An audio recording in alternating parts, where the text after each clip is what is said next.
Welcome back to our channel 217 Prince YT. The chapter begins. The warm glow of the evening light reflected off the glass as Suho stepped inside. He sank into the couch with a weary sigh, the exhaustion in his limbs a heavy contrast to the adrenaline that had carried him through the day. His breath slowed, but the tension didn't fade. "You seem tired, young master," a voice said beside him. "Of course I am," he replied without hesitation, his eyes half closed. Suho continued.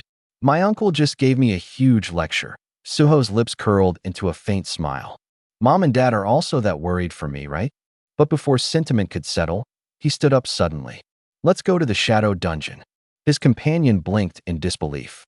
"I think you should rest a little." "Rest can wait," Suho said, already moving. "I came back in a daze and couldn't complete the daily quest. I can't miss out on my daily rewards." Watching him go, Baru muttered to himself. Maybe he's too addicted to becoming stronger. Within moments, the world changed.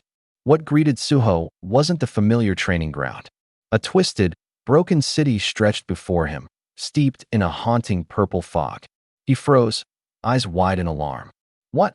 An alert materialized before him like a curse. "You have defeated all the intermediate soldiers that lived in the Shadow Dungeon. The daily quests have come to an end." "The daily quest is gone?" he exclaimed, stunned. He moved forward, only to stumble upon ruins and the remnants of a chaotic battle. Amit stood amidst the wreckage, uncertain. "What on earth happened here?" Suho whispered.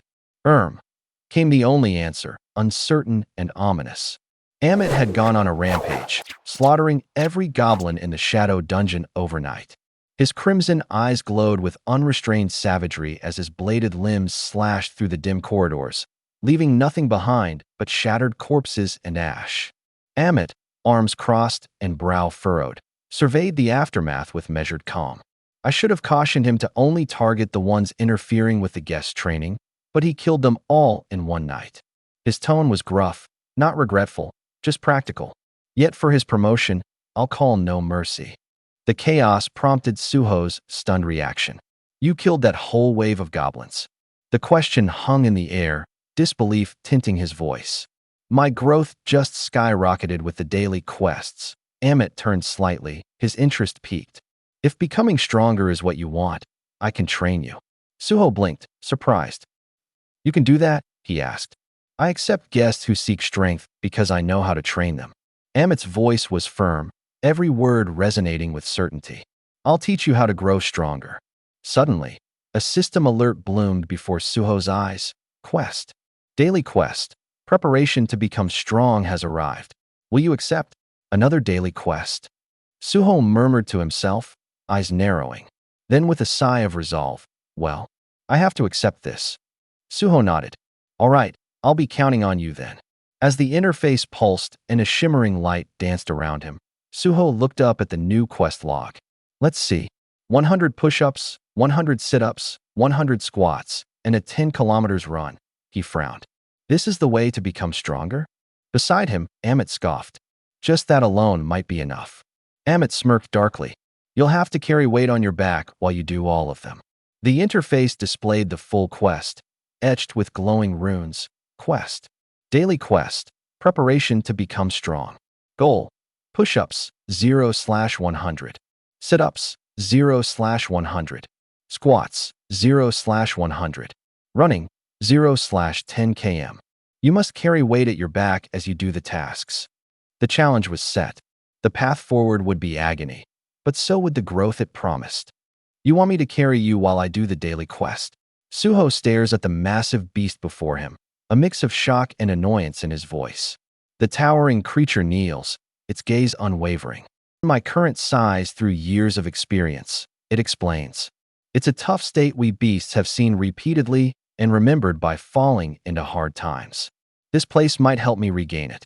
The air vibrates with tension as the beast's body begins to compress, bones cracking and muscles twisting as its size shrinks dramatically. The rumble fades. The hulking monster now stands at human scale, towering just slightly over Suho. He stares up at it, blinking in disbelief. "This should be fine now," Amit says. Amit became smaller? Suho mutters. "Let's start your training for your number." Amit says. Suho closes his eyes for a moment, breath steady. All right, let's do this. Amit. Suddenly, a system alert flares into view. Alert. Due to the huge difference between the player's level and ability and that of Amit, he is no longer fit for the bond skill. Please reassign increased troop level and unlock the rider skill. Required level, 60. Suho stares at the message. A teammate that can't get carried, he smirks. That's not too bad actually. With a sudden whoosh, Amit jumps on his back. Oof, the training has begun. Young monarch. Essel calls out in disbelief. But Suho was already on the ground, panting. I'm supposed to do 100 push-ups like that? I feel like my arms are about to break already. Amit loomed over Suho, its voice slow and burdened by time. I know that it is difficult for you to bear all of this, it said, lifting a heavy claw to its battered face. Breaking down is also a part of becoming stronger. It coughed, its breath shallow, the toll of ages pressing on its frame. The sky shifted to a darker hue above Seoul's outskirts, near the Paou Field type dungeon. A dark energy pulsed as though the very world was holding its breath. A surge of power erupted from a chamber deep within the dungeon. A monstrous figure engulfed in burning blue flames let out a deafening roar. Before it stood a man, calm and composed. He gazed into the containment chamber, his voice steady. "You've finally appeared."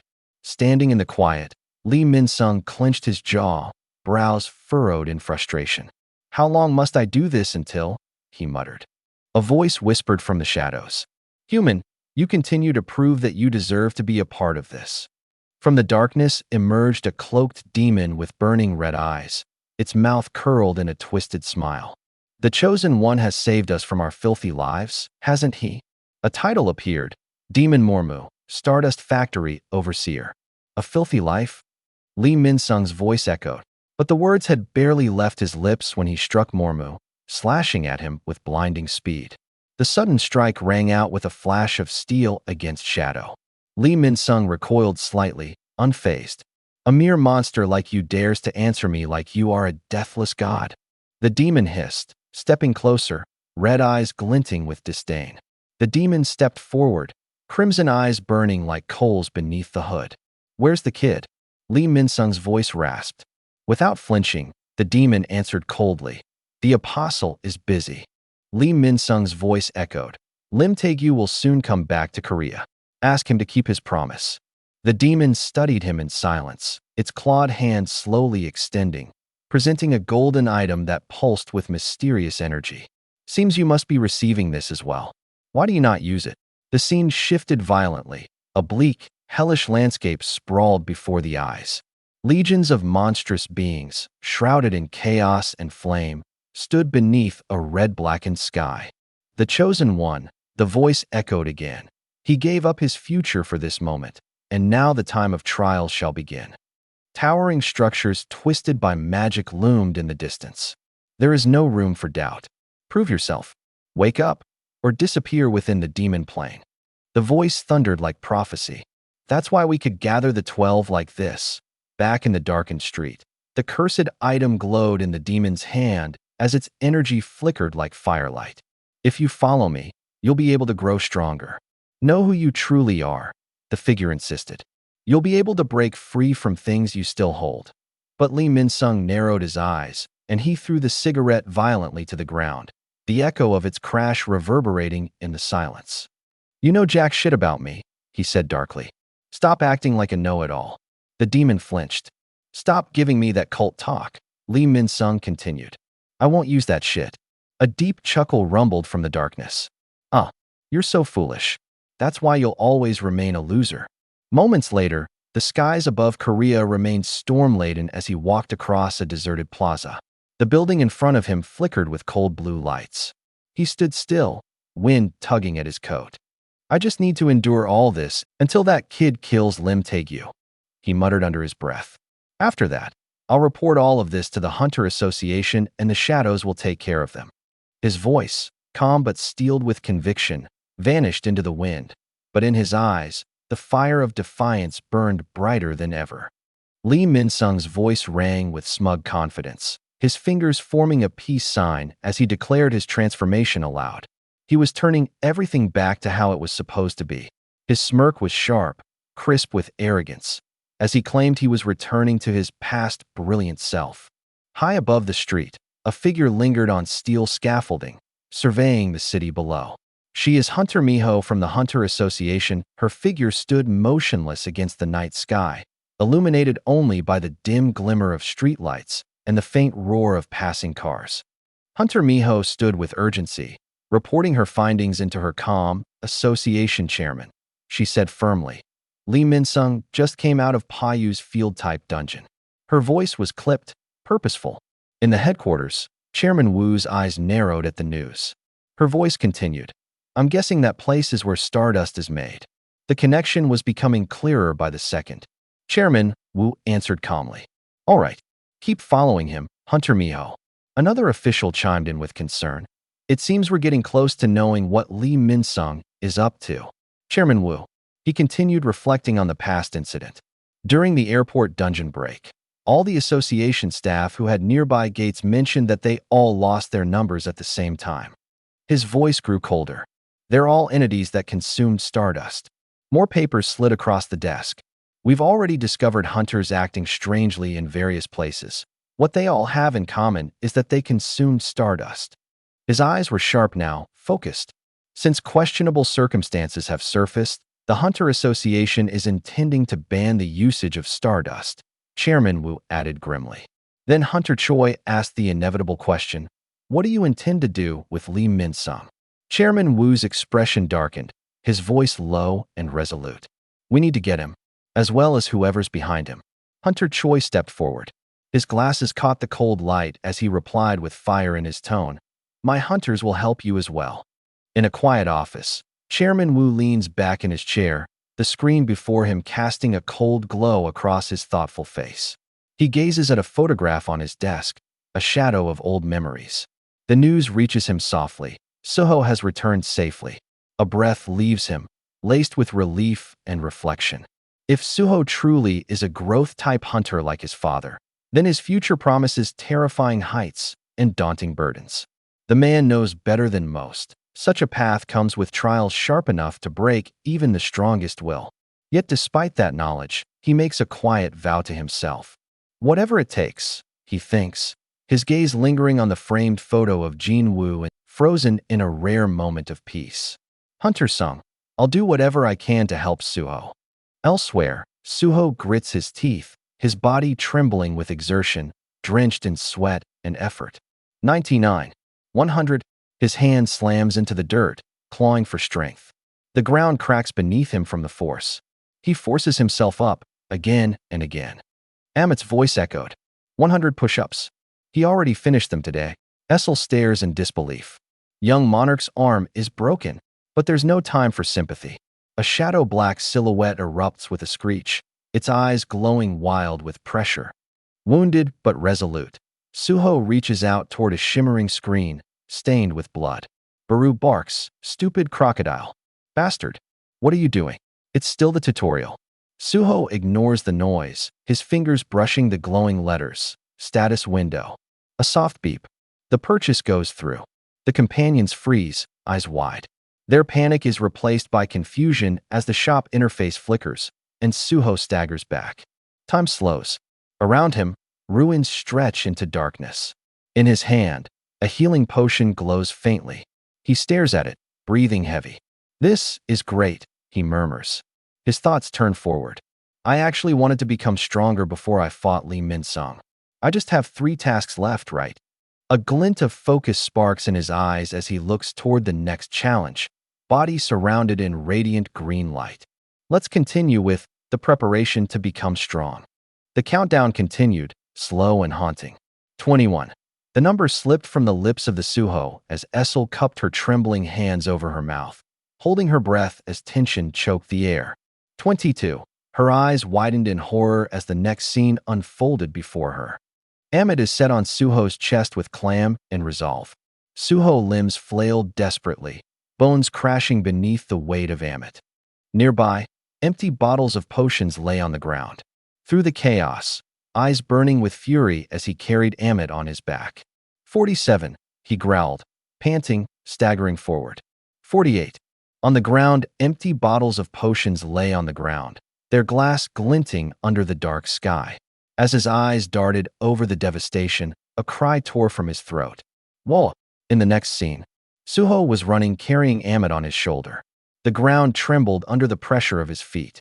As Amit sat on Suho's shoulder, thoughts raced through his mind.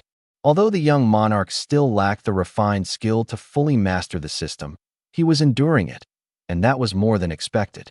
Against all odds, he was pushing forward. Amit continued. The young monarch never stopped.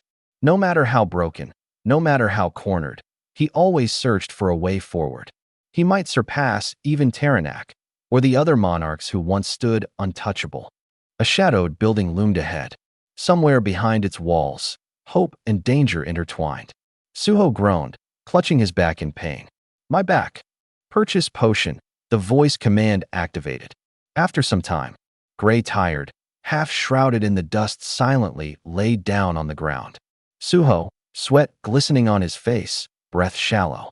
His pulse pounded like war drums in his ears. And then, a flash of golden light appeared before his vision. Alert! The quest rewards have arrived. Would you like to check your rewards? Yes/no. The dust began to settle as silence returned to the cracked and blood-stained earth. Amit stood towering and still, his presence as imposing as ever. Beside him, Essel turned her gaze to Suho, her voice gentle but resolute. Young monarch, Amit said with a calm voice. That marks the end of today's training.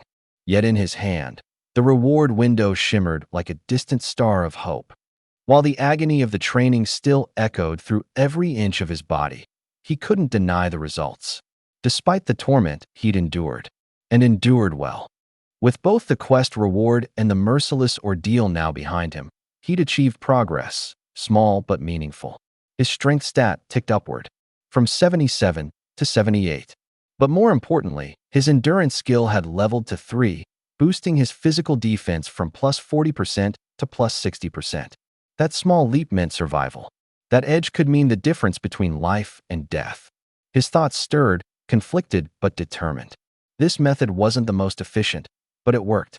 If he could manage the daily quests while minimizing the backlash, he'd grow stronger faster. Bit by bit, clenching his fist, Suho lifted his head and looked at Amit. I'll be counting on you tomorrow as well. Amit's reply rumbled like gravel, steady and proud. All right, young monarch. The words echoed in the void. Later that night, within the quiet warmth of his room, the flicker of blue light hovered gently. The shadow spirit returned, glancing at Suho's motionless figure beneath the blanket. His breathing was soft, peaceful. He had collapsed into sleep the very moment he returned home. The little spirit whispered with pride, voice hushed as though not to disturb him. Young monarch, you did great today. Moments passed in stillness. Then, as if granting itself a well-earned break, the spirit drifted toward the TV, arms stretching lazily. Now that I finally have some personal time, I'll watch some TV. Its excitement was short-lived. The screen flashed urgently, and the words that followed cut through the air like static through silence. News report. The Hunter Association has announced the creation of a new regulation concerning field-type dungeons.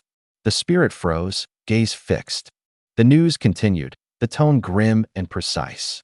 This is in response to the recent dungeon break at the airport. Field-type dungeons, unlike gate-sealed ones, allowed for full material retrieval, mana crystals, essence stones, and more.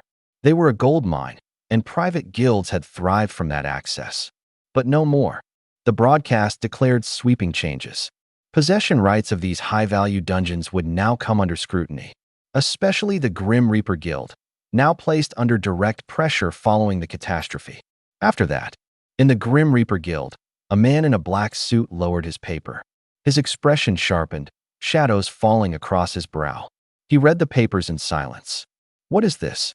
His voice was calm, but beneath it, a ripple of concern stirred. The room was steeped in sterile tension as black-suited agents stepped forward, their tone as cold as their expressions. Hunter Lee Minsung, one began firmly.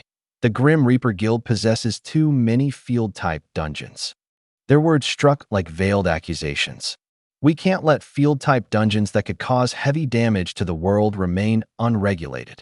The upper management has ordered the B-rank field-type dungeon, Paou Field, to be cleared. The statement wasn't a suggestion. It was a command. Minsung's brows tightened. The name alone, Paou Field, stirred something deep within.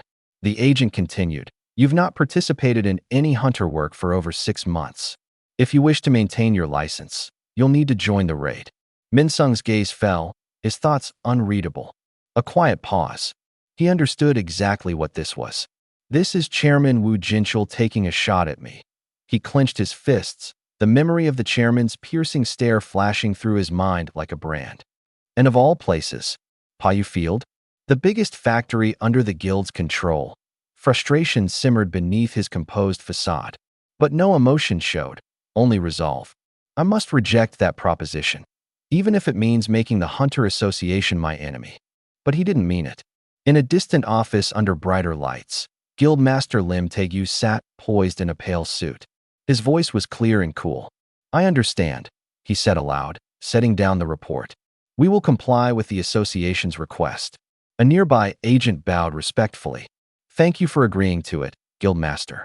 Lim Taegu nodded, the light glinting off his sharp gaze. A thin smile tugged at the corner of his lips as he held the paper between his fingers. "Hunter Lim Taegu, S-rank hunter. Grim Reaper Guildmaster." From across the room, Minsung's pupils flared. Lim Taegu. The name echoed like a curse. No wonder he returned so quickly from the overseas mission. He came back just to block me. His jaw tensed.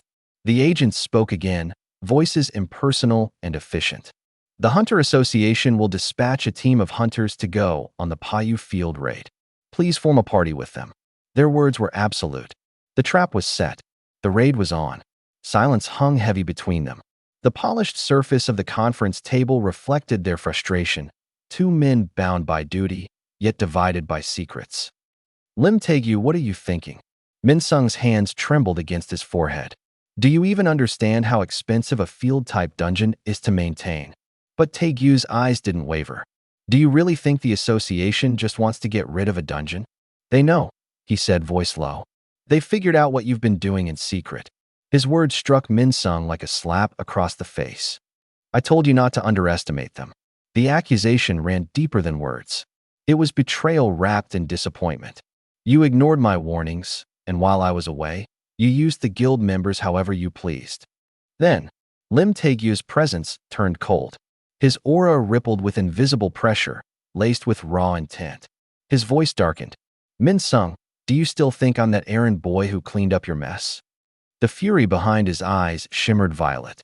Power pulsed beneath his skin, his aura unraveling like a coiled storm. Minsung shrank in his chair, unable to respond, his lips curling into a nervous grimace. Lim Taegu, however, had already turned his attention elsewhere. He pulled a phone from his coat pocket and studied the screen. His brows lifted slightly at the message. "A recruiter contacted me," he said. "They mentioned a new S-rank hunter, right here in Korea." He placed the phone down with purpose. "I'll be visiting the Hunter Association. Get the contract wages ready." He stood up with quiet finality, but before he stepped away, his voice softened, not with sympathy, but with expectation. "Minsung, you might still have time to turn this around. Do your best to clean up the mess." As his footsteps echoed out of the room, Minsung remained slouched in his chair, alone, drowning in the aftershock of humiliation. But deep behind his eyes, red light flickered like burning embers. Another S-rank, his clenched jaw trembled with resentment. All these bastards who get lucky and become S-rank. Always trying to act like kings, his fury darkened, not only toward the association, but toward the power he could never fully grasp. Shadows slithered across the skyscraper glass as one lone figure stood bathed in twilight. His pale hair shimmered beneath the dim glow of city light, one hand clutching the book, the other tense at his side. The voice inside Minsung's mind sneered with impatience. "When is that darn alien child going to grow up?" The bitterness sharpened.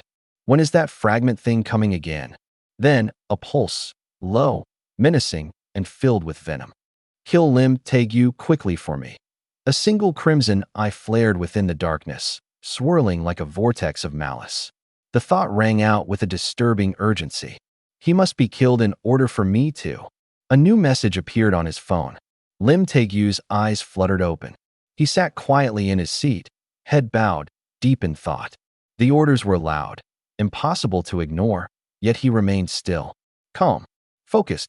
No words came from his mouth, but his eyes said everything. A twisted grin broke out, fueled by fury and obsession. Minsung's face warped into a monstrous grin, veins crawling with crimson light. That obnoxious expression he has. His hand gripped his phone tighter, showing a live feed of the young white-haired figure. He must be doing something interesting. The location shifted. Outside the Hunter Association headquarters, a crowd was forming, murmuring in anticipation as footsteps echoed up the sleek marble halls. At the center of attention stood the apostle, calm, poised, with a presence far beyond his years. That person, he's the new S-rank hunter of Korea. Excitement rippled through the crowd like waves crashing against stone. And then the name began to rise, unspoken yet close. His name is... The boy turned, light catching in his golden eyes, hair swept slightly by the wind. He was the calm before the storm. The hallway brimmed with anticipation as a hunter stepped forward beneath the slanted light. He spoke with formality sharpened by ceremony. Congratulations on becoming Korea's new S-rank hunter. Hunter Park Do-jin. Whispers sparked through the room. Eyes turned as the name echoed. And then, a familiar figure stepped forth. Choi Jong-in. The crowd stirred at once. Choi Jong-in. That's Hunter Choi Jong-in of the Hunters. Hunter Choi Jong-in remained calm, his expression unreadable as he approached with a curious gaze. Have we met before? Jong-in asked, tilting his head. I feel like I've seen you somewhere. Do-jin's reply was swift, unwavering. We've never met before, but I know who you are. Jong-in offered a polite smile, though a flicker of uncertainty passed through his eyes. My apologies for the confusion. He didn't linger on it. Regardless, would you consider joining the Hunters Guild? Do-jin nodded respectfully. Thank you for your proposition. But he didn't hesitate. I already have a guild I want to sign with, so I won't be able to join. As Jong-in acknowledged the response with a quiet sigh, the air behind them shifted. Footsteps rushed toward the lobby. Did I make it on time? All eyes turned to the newcomer who burst in, breathless yet brimming with intent. Lim Taegyu, surprised, turned to the side. Park Do-jin didn't flinch. Instead, his gaze locked onto the new arrival, arm extended, pointing directly at him. A silent, heavy pause filled the room. 1 week later, dark clouds crawled over the industrial sprawl of Paou Field. Steel structures gleamed under the morning fog, hiding the chaos that once raged inside. And there, standing with purpose, a new figure stepped into view, armored in crimson and gold, her blade resting against her shoulder like a promise. I'm here to join the Paou Field raid, she announced, as requested by the Hunter Association. Her voice cut through the air with confidence. I'm Baek Miho of the White Tiger Guild. Baek Miho, A-rank hunter. The raid was about to begin. I'm Lee Minsung. Thank you for coming. His tone was warm, his expression courteous, the perfect facade. Looks like the field dungeon is making you do extra work. Baek Miho's golden eyes narrowed slightly, her tone polite, but her mind sharp. Not at all. It's natural that help is provided. Behind her calm exterior, however, a very different thought brewed. Wow, I guess he was an actor for a good reason. He's completely rotten on the inside, yet he acts so kind on the outside. Her gaze flicked to the team gathered behind him, her inner voice growing colder. Everything that happens within Paou Field will be exposed today anyway. I'll peel off that mask of yours with my own hands. But she also understood. One element she hadn't accounted for might change everything. An unexpected variable would be. Her eyes shifted again, this time to the silver-haired boy standing silently. The new S-rank that joined the Grim Reaper Guild, Park Do-jin, who is participating in this raid. From the side, his golden eyes scanned the field alongside Minsung's, quiet but observant. Miho's smirk returned as she stood amidst the other hunters. Well, if I feel like something's off, I do have that. The command rang out sharply. All right, excavation team. Each of you, take a pickaxe. Steel met steel as tools clashed and boots thundered across frostbitten soil. The storm was about to begin. A familiar figure appeared in the raid team with calm and resolve. The Paou Field raid begins. A few days ago, in the quiet of an office bathed in cold light, two powerful figures sat across from one another. Lee Minsung, poised in his white suit, leaned back with a faint smile curling at the corner of his lips. "To think you've grown so much in the short time we didn't meet?" His words held a hint of amusement, maybe even suspicion. Minsung chuckled, sipping from a cup as he observed the youthful frame before him. "I guess aliens grow pretty quickly."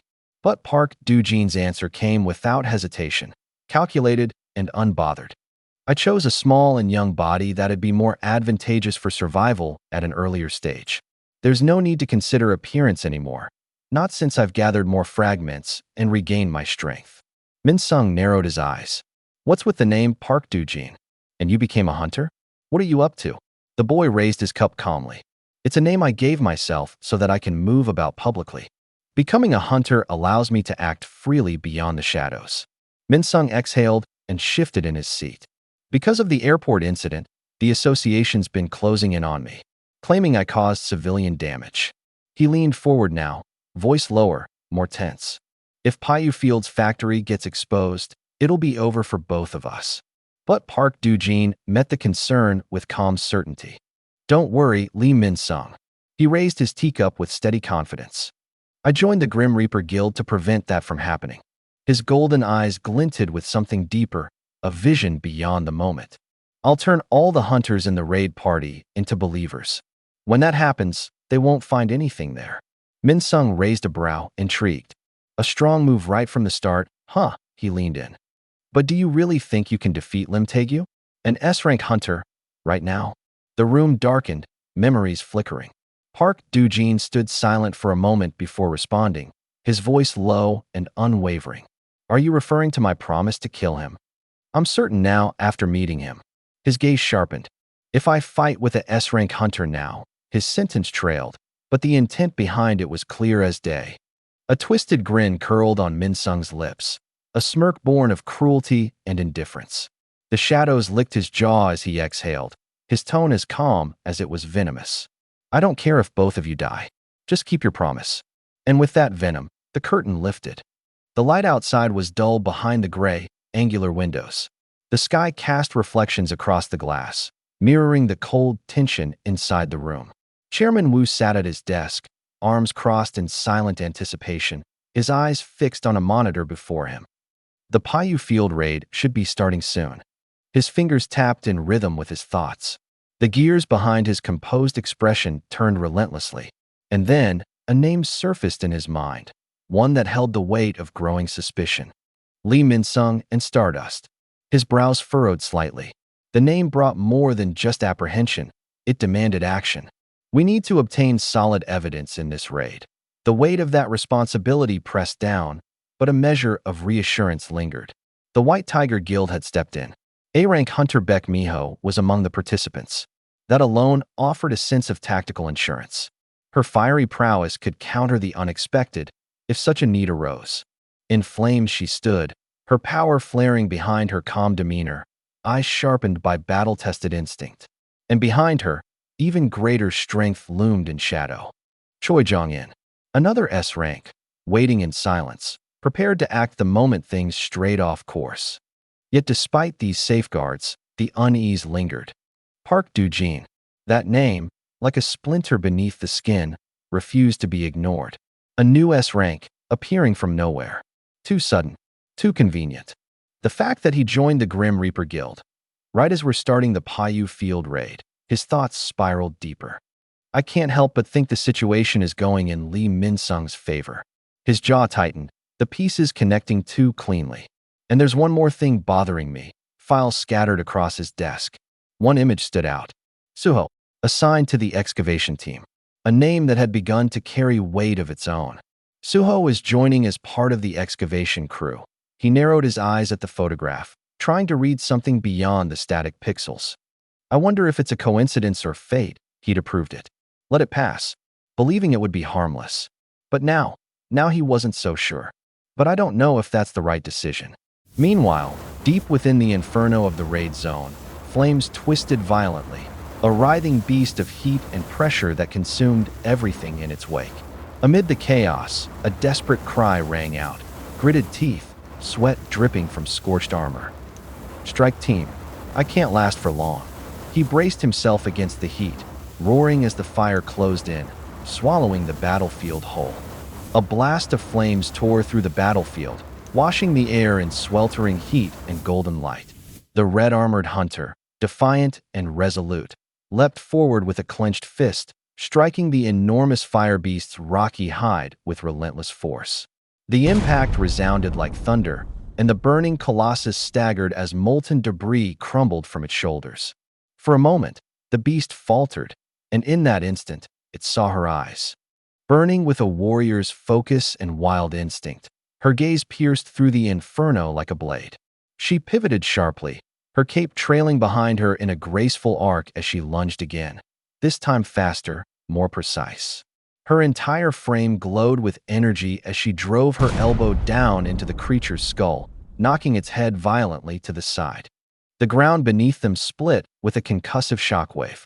The flaming titan reeled, snapping its jaws and swinging wide with a clawed arm, but the red warrior twisted away midair, her form blurring as she ducked beneath the swiping attack.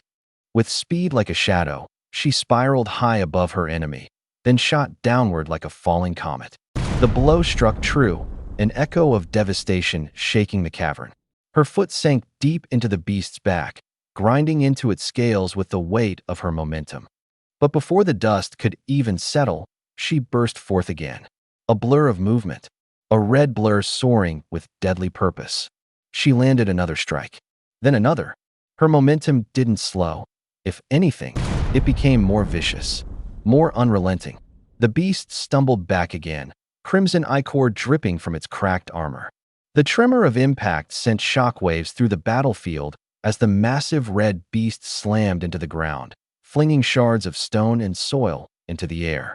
The earth cracked beneath its weight, but it wasn't alone in that chaos. Miho stood amid the carnage, eyes narrowed, twin salamanders circling her like serpents sensing blood. Her breath came slow and steady, even as heat and noise tore around her. She remained unfazed. Her gaze darted sharply, catching Lee Minsung standing far off in the distance. He wasn't moving, wasn't helping, wasn't fighting. A spark of irritation flared behind her crimson eyes. Lee Minsung isn't joining the battle, huh? She thought coldly. For an A rank, his absence cut deeper than any enemy blade. A pity, indeed. What was the point of such power if one chose cowardice? Does he think being a hunter is a joke? Her thoughts were interrupted by the monstrous roar of a charging beast, fangs bared and breath steaming with bloodlust. It lunged toward her with terrifying speed. Chapter end here. For more, like, share, and subscribe.